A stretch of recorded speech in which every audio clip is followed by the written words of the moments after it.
Spring starts at the Home Depot, and we are bringing the heat to your backyard this season. Fire up the flavor with our wide variety of grills for under $300, like the Next Grill 4-burner gas grill that's perfect for hosting your spring cookout. Then set the scene and turn your outdoor space into the go-to spot with patio sets for every budget. Bring it this season with grills that deliver flavor and patios that set the vibe from the Home Depot. Start your spring with low prices guaranteed at the Home Depot. Exclusions apply. See homedepot.com/price match for details. This episode is brought to you by Peloton. Break through the busiest time of year with the brand new Peloton Cross Training Tread Plus, powered by Peloton IQ. With real-time guidance and endless ways to move, you can personalize your workouts and train with confidence, helping you reach your goals in less time. Let yourself run, lift, sculpt, push, and go. Explore the new Peloton Cross Training Tread Plus at onepeloton.com. Are you on Substack? Because I am, and I'd love to connect with you there. I process things there over Saturdays and Sundays, days off, sometimes weeknights as I'm researching and reading other articles, and it inspires me to write things where I'm going deeper into the behind the scenes of what some of the episodes on A World of Difference are all about. I'd love to connect with you there. So if you are on Substack, find me. You can go to loriadamsbrown.substack.com as a free, or I would prefer a paid subscriber, because then you get access to more of the in-depth things that are exclusively for my paid subscribers. I keep my prices as low as they can be on Substack, as low as they allow. But I do believe in being paid for my work, and I believe you should be paid for yours too. So join me there and let's make a difference together. Welcome to the A World of Difference podcast. I'm Lori Adams Brown, and this is a podcast for those who are different and want to make a difference.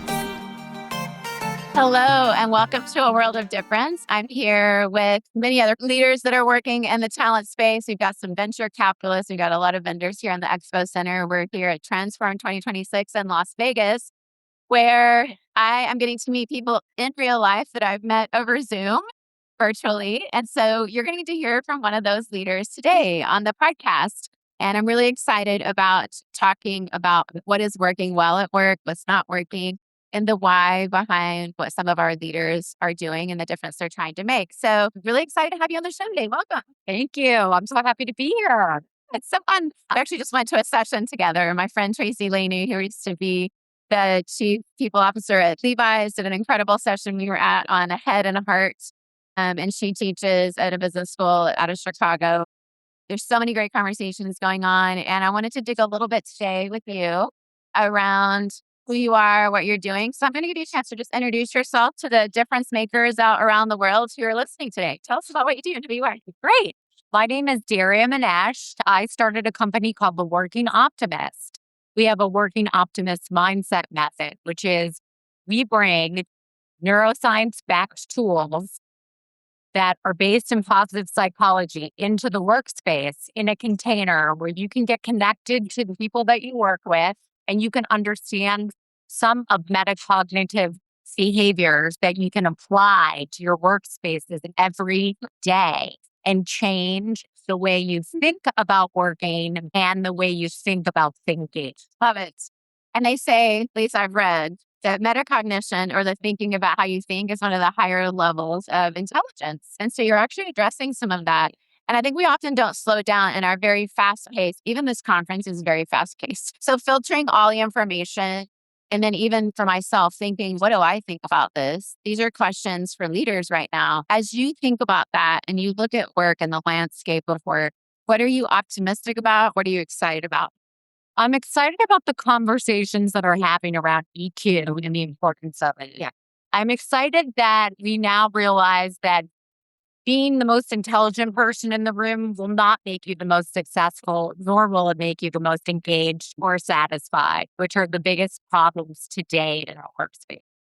And I'm really excited that there is a lens for this to be talked about, spoken about, and really understood that it's a concern, and that we have to, as leaders and as facilitators like myself, create a safe container for people to understand one another more and to understand that we are all connected and we are wired for connection. This is not like nice to have, like soft skill. This is actually an adaptability, resilient skill set that you need to go moving forward in workspace.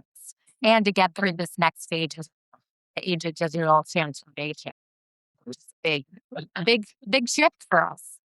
Oh man, it's huge. I mean, I even felt a difference meeting you in person. I mean, I have real life friends that we meet online. I'm sure you do too. And there's strong connections. And some we never get to meet in person, but there is something different, a little extra special, it feels like these days, to have your nervous system in the room, like your nervous system is someone else, to just embody, what that is like. To be around different people. I think we were created more for that, and we're adapting to the other while still figuring out who we are. So in light of that, there's no shortage of ink spilled or podcast interviews about, or articles in the news these days about how work is not working well for everyone. And I just saw something in my algorithmic news feed that showed me that I think it was Sheryl Sandberg who said, she's very concerned about corporate America and how women are being treated in this environment. So everything from that to Gen Z having concerns around getting jobs that are being eliminated. I mean, at all levels, there's reason to be concerned about how work is happening right now. I would love to know from your perspective, what are you concerned about when it comes to the world at work? I'm concerned that we are not putting money and energy and time into just high quality connections. I'm concerned that we live in a remote, hybrid workspace, work conditions where we don't have water cooler talk anymore, and we haven't created another opportunity online to exchange and have personal connection. I'm also concerned that we're globalizing our workforce, and with that culture, say, without the ability to give that a consideration when you're fusing workforces from people who come from different backgrounds and different cultures and different languages and experiences, that it's going to be harder for them to connect. And when people don't connect, they don't stay connected to their work, they don't perform well, and they're not productive. So it does affect the company. And so I think we're talking about a lot of these things, but like, how much money or time are we spending to get ahead of problems that are going to accelerate if we don't?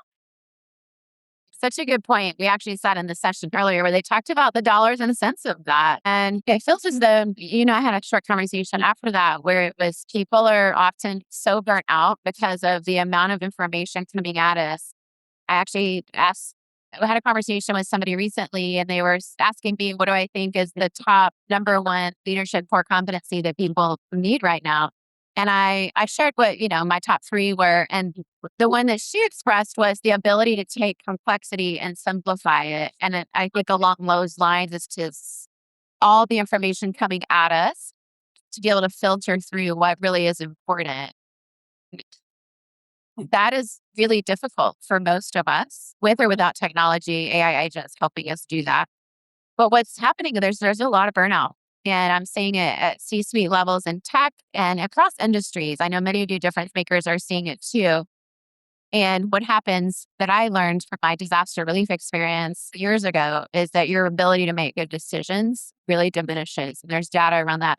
But there's also data around why retention strategies are cost effective, why attrition is something you really want to have a plan around, how you communicate change, how you equip your people to deal with change, and the space to slow down enough to make decisions well and have the space to do that, and not really blame people for having a lack of resilience. There's only so many bubble baths or box of chocolates or relaxation zones you can go to when your whole system is burning you out.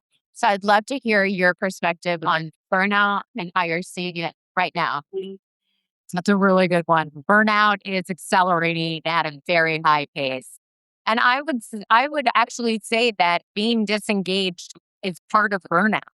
I would say it's kind of all related to burnout.